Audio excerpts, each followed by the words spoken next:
If you're old enough to remember Fantasia, where they had these dancing hippos, continue, I'm very please. light on my feet. He is. He would surprise you. He would surprise you.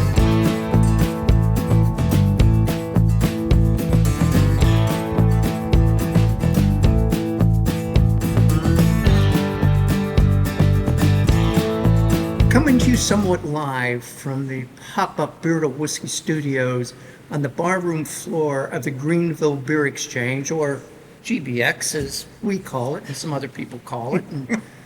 And we think it's kind of catchy. As it's called on the sign. Yeah, and on the sign they put it right on the sign. So, but it's on the 1.5 block thoroughfare of South Lawrence Street in glorious downtown Greenville, South Carolina. This street, right? It is, yes. I know. Yes.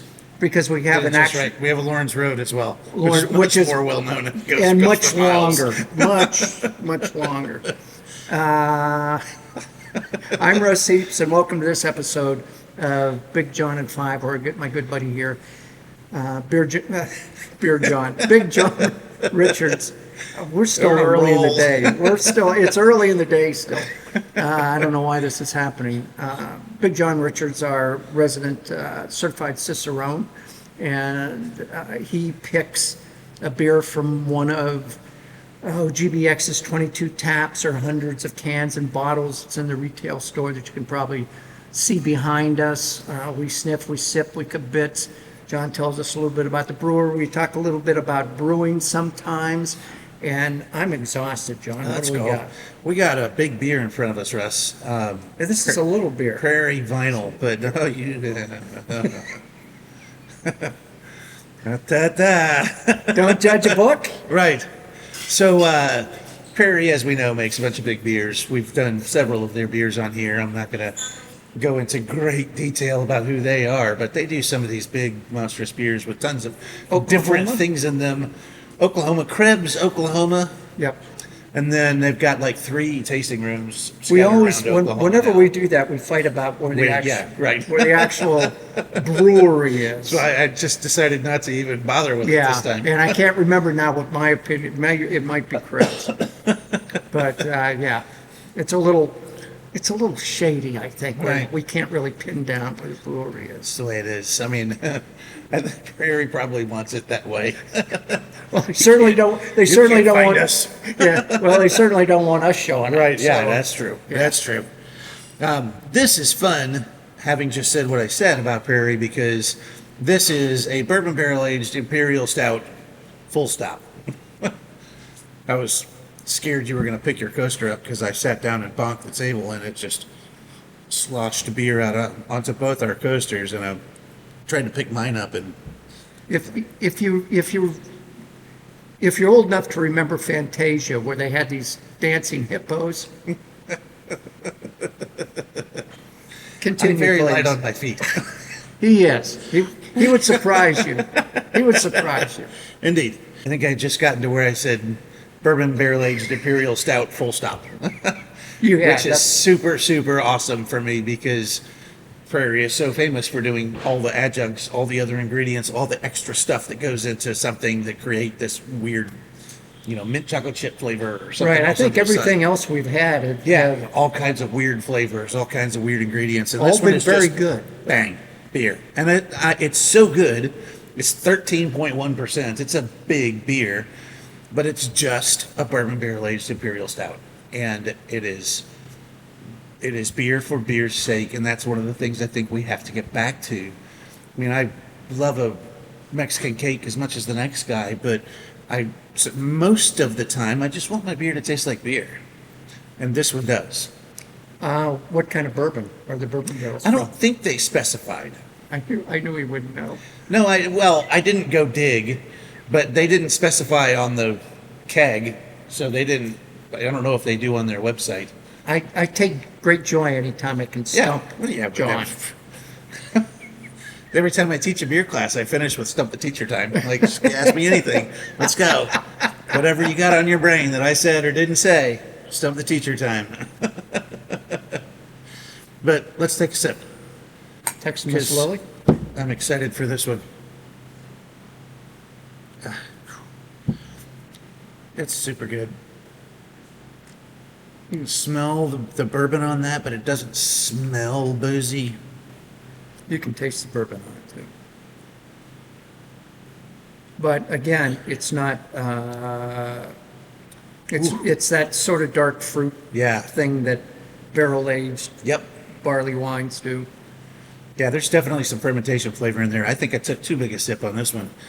I told Russ a couple times this morning that he didn't take a big enough sip, but I think I went overboard. Look at the lacing on Yeah, it. it's So look at that great. little bit of lacing on there. What a wonderful beer this is. I mean, the balance is right on it. You get some of the molasses, some of the vanilla out of the barrel. You get some of the wood, and the more and more it sits with me, the more it's dropping down into that wood. And I feel like I'm getting some almost like cinnamon or clovey notes maybe out of the back of this, which I'm assuming is a barrel spice since they didn't adjunct it with anything. But yeah, a lot of that, especially right on that first sip, a lot of that figgy dates kind of fermentation flavor thing. Dark fruit shit. Dark fruit stuff. Yep. Stuff. Shit. Earmuffs. But again, at 13.1, it's certainly not, it's hefty enough to let you know it's going on, but there's no booziness there too. It's balanced out. It's clean. It's big, but it's clean. It's dry on the finish. It doesn't linger oily or thick or rich. It's smooth. It's great beer. It's just really well done beer. I'm gonna make one of the crazy things that you usually say. Uh-oh. And you're not going to be able to appreciate this because you don't know exactly what I'm talking about. And there's no reason for you to. But in my family, I have I'm Swedish, this much in my background. But anyway, We used to have a couple of Swedes in downtown. We called ourselves the Downtown Swedish Mafia. Just a bunch of restaurant people acted dumb. who gets sunburned Yeah, like that. Like that. Way back in the back of my tongue on the finish of this, there's, in my family, big thing at Christmas time is making Swedish rye bread. Okay. It's kind of a molasses bread Yeah. thing. That's what I'm getting on the, I understand just that. a random, John's always coming up with these kind of random things, but that's a random thing. Well, that's but how you're what I'm supposed to. That's how you're supposed to taste. It's specifically how you're supposed to smell.